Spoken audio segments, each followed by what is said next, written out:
Palabras de vida del Gran Maestro. Capítulo 13. Un signo de grandeza. Cristo dirigió la parábola del fariseo y del publicano a unos que confiaban de sí mismos como justos y menospreciaban a los otros. El fariseo sube al templo a adorar, no porque sienta que es un pecador que necesita perdón, sino porque se cree justo y espera ganar alabanzas.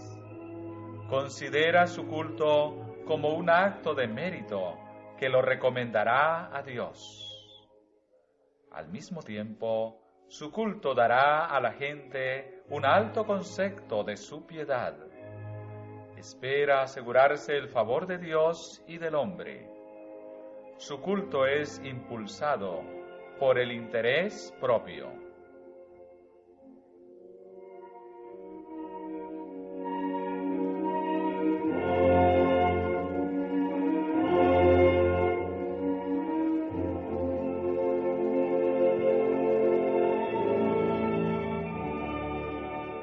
Está lleno de alabanza propia.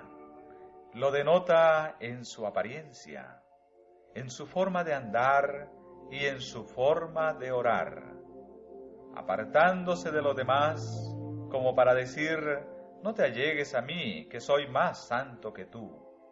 Se pone en pie y ora consigo.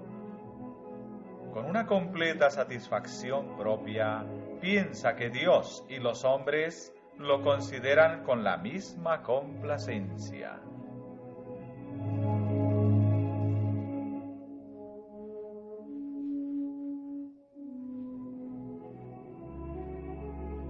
Dios, te doy gracias, dice, que no soy como los otros hombres, ladrones, injustos, adúlteros, ni aun como este publicano. Juzga su carácter comparándolo no con el santo carácter de Dios, sino con el de otros hombres. Su mente se vuelve de Dios a la humanidad. Este es el secreto de su satisfacción propia.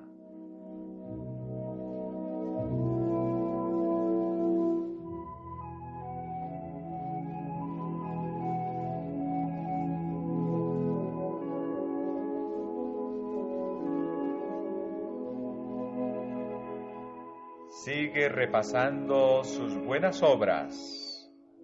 Ayuno 2 veces a la semana. Doy diezmos de todo lo que poseo. La religión del fariseo no alcanza al alma. No está buscando la semejanza del carácter divino, un corazón lleno de amor y misericordia. Está satisfecho con una religión que tiene que ver solamente con la vida externa. Su justicia es la suya propia, el fruto de sus propias obras y juzgada por una norma humana.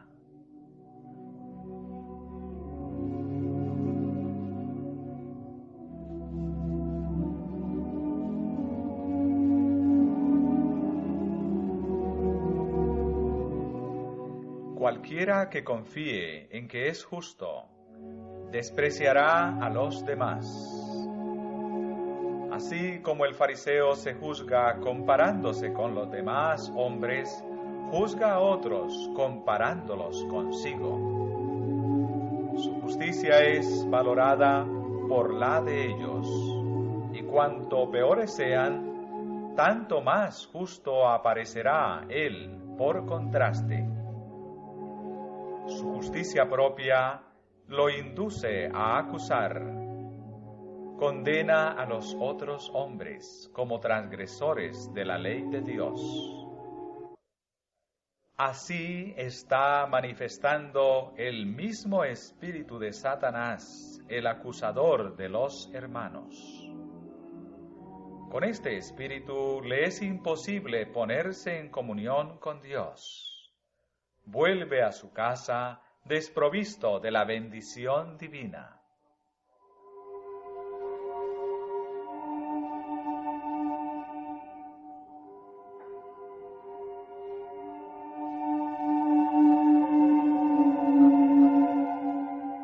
El publicano había ido al templo con otros adoradores, pero pronto se apartó de ellos, sintiéndose indigno de unirse en sus devociones. Estando en pie lejos, no quería ni aún alzar los ojos al cielo, sino que hería su pecho con amarga angustia y aborrecimiento propio. Sentía que había obrado contra Dios, que era pecador y sucio. No podía esperar misericordia ni aun de los que lo rodeaban, porque lo miraban con desprecio.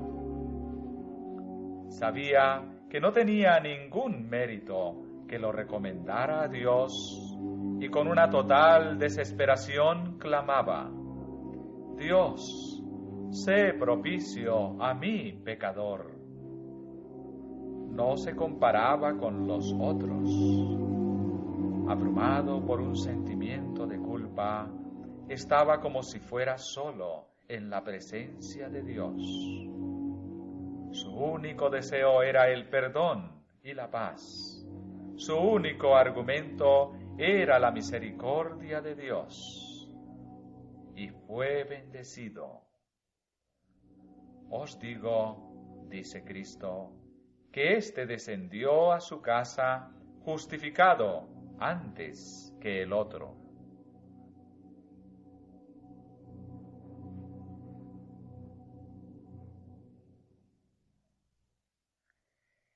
El fariseo y el publicano representan las dos grandes clases en que se dividen los que adoran a Dios.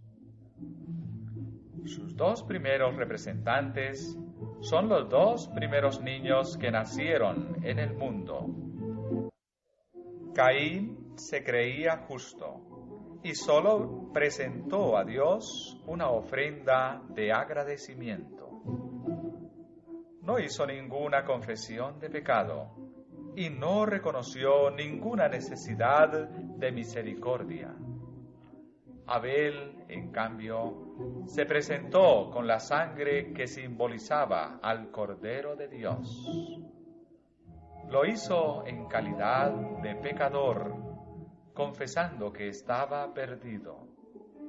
Su única esperanza era el amor inmerecido de Dios. Dios apreció la ofrenda de Abel, pero no tomó en cuenta a Caín ni a la suya. La sensación de la necesidad, el reconocimiento de nuestra pobreza y pecado, es la primera condición para que Dios nos acepte. Bienaventurados los pobres en espíritu, porque de ellos es el reino de los cielos.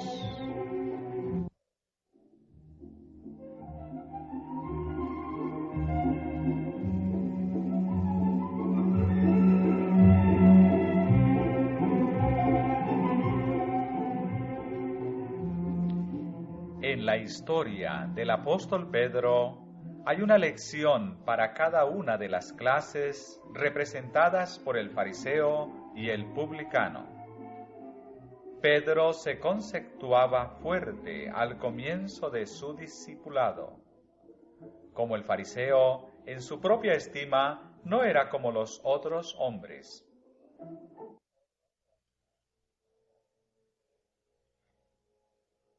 Cuando Cristo, la víspera de ser traicionado, amonestó de antemano a sus discípulos: todos seréis escandalizados en mí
el mal que provocó la caída de Pedro y que apartó al fariseo de la comunión con Dios, está ocasionando la ruina de millares. No hay nada que ofenda tanto a Dios o que sea tan peligroso para el alma humana como el orgullo y la suficiencia propia. De todos los pecados es el más desesperado, el más incurable.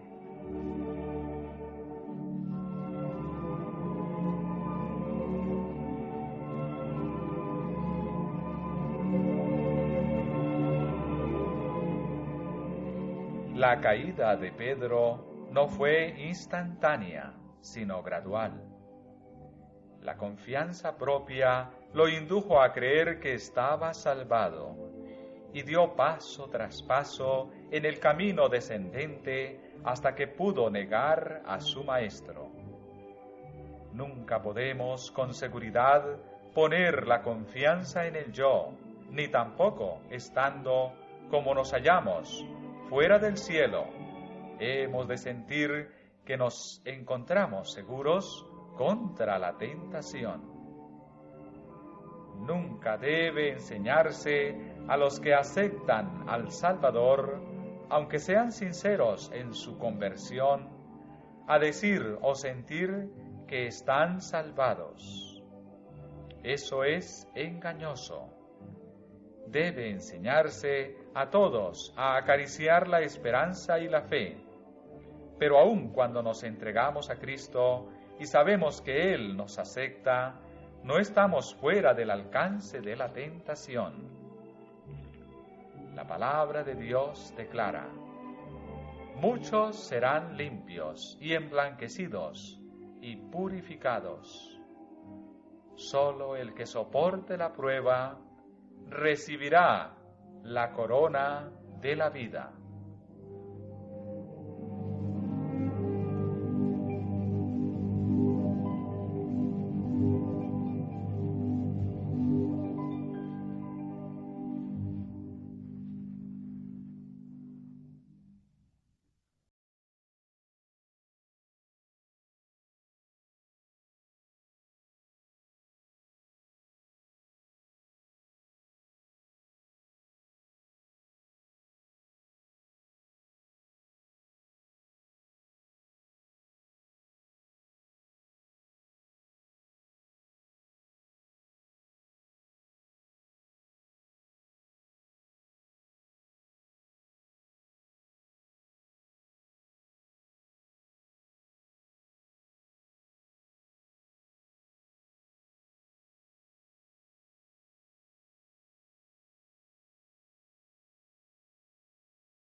Pedro cayó debido a su suficiencia propia y fue restablecido de nuevo debido a su arrepentimiento y humillación.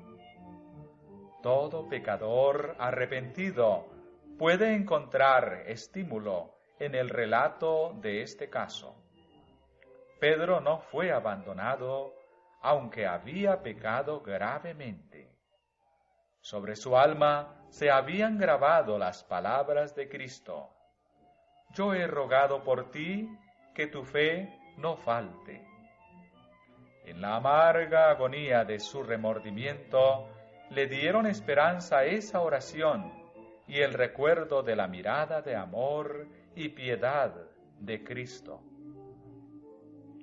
Cristo se acordó de Pedro después de su resurrección y le dio al ángel el mensaje para las mujeres: id, decid a sus discípulos y a Pedro que él va antes que vosotros a Galilea. Allí le veréis. El arrepentimiento de Pedro fue aceptado por el Salvador, que perdona los pecados.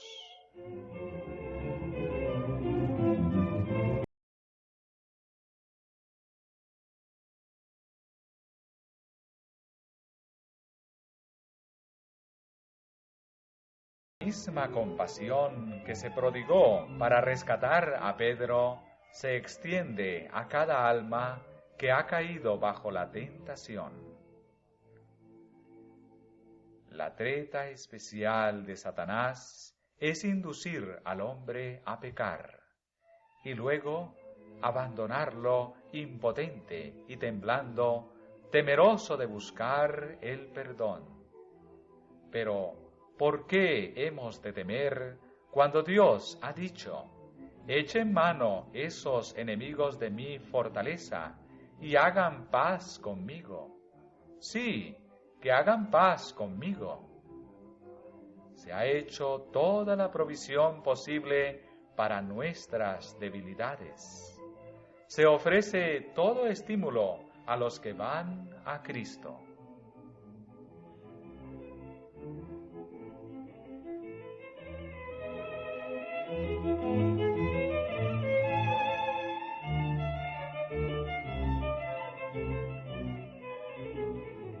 Cristo ofreció su cuerpo quebrantado para comprar de nuevo la herencia de Dios, a fin de dar al hombre otra oportunidad, por lo cual puede también salvar eternamente a los que por él se allegan a Dios, viviendo siempre para interceder por ellos.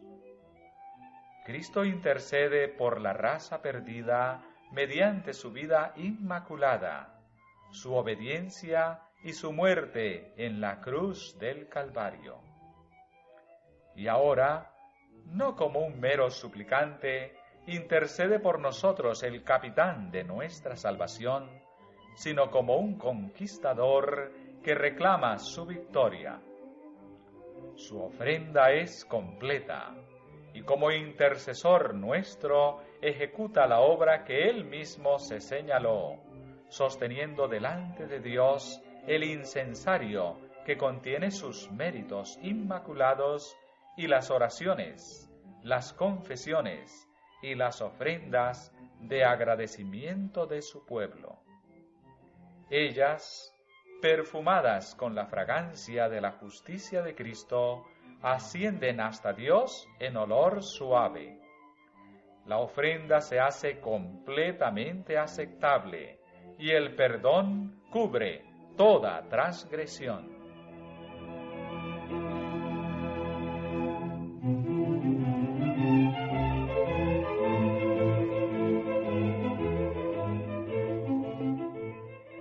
Cristo se entregó a sí mismo para ser nuestro sustituto y nuestra seguridad, y no descuida a nadie. Él no podría ver a los seres humanos expuestos a la ruina eterna sin derramar su alma hasta la muerte en favor de ellos, y considerará con piedad y compasión a toda alma que comprenda que no puede salvarse a sí misma. No mirará a ningún suplicante tembloroso sin levantarlo. el que mediante su propia expiación proveyó para el hombre un caudal infinito de poder moral, no dejará de emplear ese poder en nuestro favor. Podemos llevar nuestros pecados y tristezas a sus pies, pues Él nos ama. Cada una de sus miradas y palabras estimulan nuestra confianza. Él conformará y modelará nuestro carácter de acuerdo con su propia voluntad.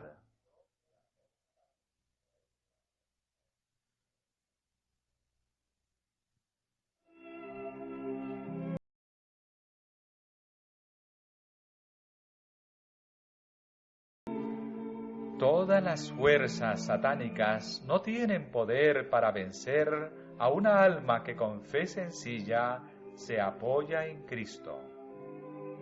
Él da esfuerzo al cansado y multiplica las fuerzas al que no tiene ningunas.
El Señor dice: porque tú dices, yo soy rico, y estoy enriquecido, y no tengo necesidad de ninguna cosa, y no conoces que tú eres un cuitado y miserable, y pobre, y ciego, y desnudo.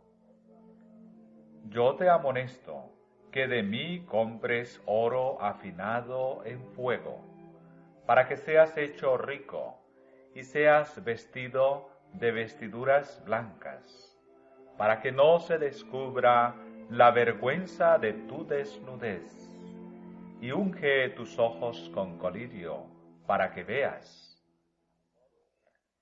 El oro afinado en el fuego es la fe que obra por el amor. Solo esto puede ponernos en armonía con Dios. Podemos ser activos, podemos hacer mucha obra, pero sin amor, un amor tal como el que moraba en el corazón de Cristo, nunca podremos ser contados en la familia del cielo.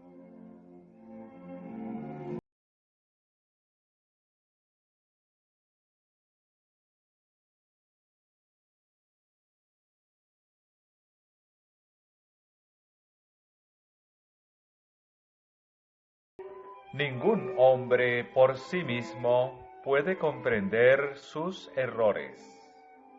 Engañoso es el corazón más que todas las cosas y perverso.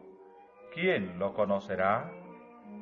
Quizá los labios expresen una pobreza de alma que no reconoce el corazón.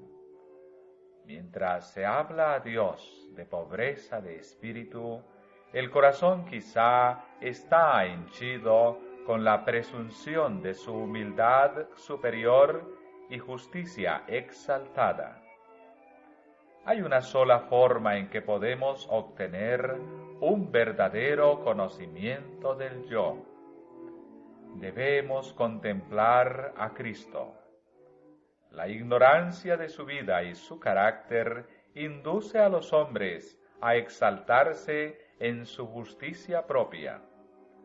Cuando contemplamos su pureza y excelencia, veremos nuestra propia debilidad, nuestra pobreza y nuestros defectos tales cuales son.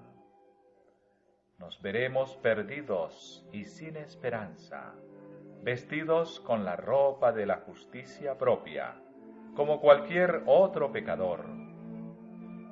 Veremos que si alguna vez nos salvamos, no será por nuestra propia bondad, sino por la gracia infinita de Dios.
Cada paso que demos en la vida cristiana se ahondará nuestro arrepentimiento. A aquellos a quienes el Señor ha perdonado y a quienes reconoce como su pueblo, Él les dice: os acordaréis de vuestros malos caminos y de vuestras obras que no fueron buenas, y os avergonzaréis de vosotros mismos por vuestras iniquidades. Otra vez Él dice: confirmaré mi pacto contigo, y sabrás que yo soy Jehová, para que te acuerdes y te avergüences, y nunca más abras la boca a causa de tu vergüenza, cuando me aplacare para contigo de todo lo que hiciste, dice el Señor Jehová. Entonces nuestros labios no se abrirán en glorificación propia. Sabremos que únicamente Cristo es nuestra suficiencia. Haremos nuestra la confesión del apóstol: yo sé que en mí, es a saber, en mi carne, no mora el bien. Lejos esté de mí gloriarme, sino en la cruz de nuestro Señor Jesucristo, por el cual el mundo me es crucificado a mí y yo al mundo.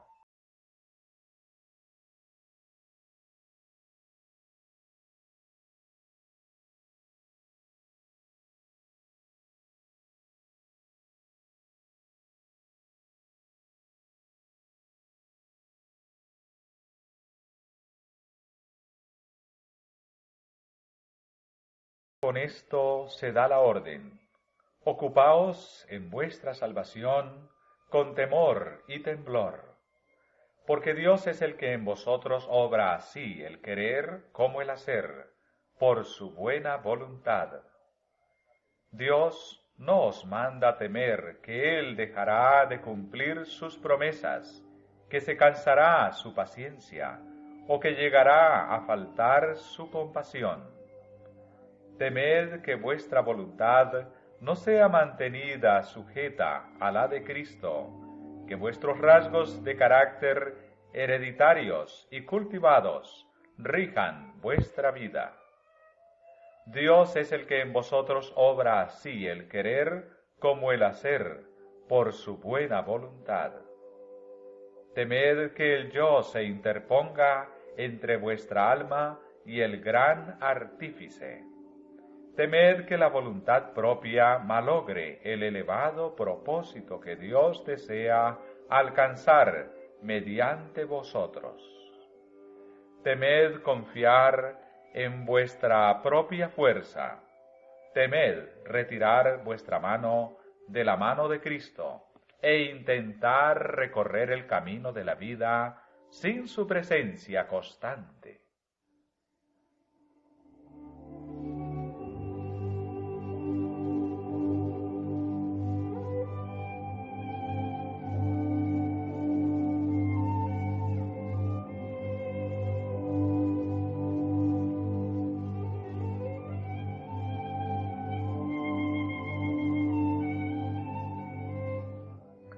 Debemos evitar todo lo que estimule el orgullo y la suficiencia propia.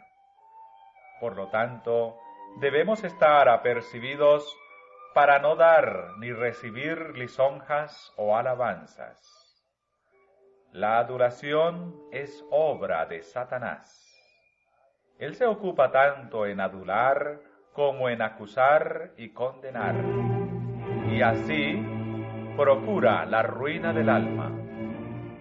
Los que alaban a los hombres son usados como agentes por Satanás. Alejen de sí las palabras de alabanza los obreros de Cristo. Sea ocultado el yo. Solo Cristo debe ser exaltado. Diríjase todo ojo y ascienda alabanza de todo corazón al que nos amó y nos ha lavado de nuestros pecados con su sangre.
Así dijo el alto y sublime, el que habita la eternidad, y cuyo nombre es el Santo. Yo habito en la altura y la santidad, y con el quebrantado y humilde de espíritu, para hacer vivir el espíritu de los humildes, y para vivificar el corazón de los quebrantados.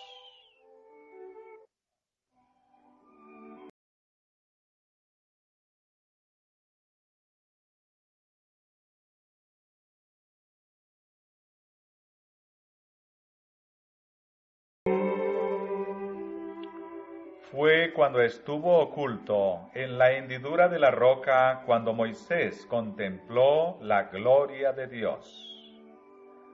Cuando nos ocultemos en la roca hendida, será cuando Cristo nos cubrirá con su mano traspasada y oiremos lo que el Señor dice a sus siervos. A nosotros, como a Moisés, Dios se revelará como misericordioso y piadoso, tardo para la ira y grande en benignidad y verdad, que guarda la misericordia en millares, que perdona la iniquidad, la rebelión y el pecado.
Así ha dicho Jehová, Redentor de Israel, el Santo suyo, al menospreciado de alma, al abominado de las gentes. Verán reyes, y levantaránse príncipes, y adorarán por Jehová, porque fiel es el Santo de Israel, el cual te escogió.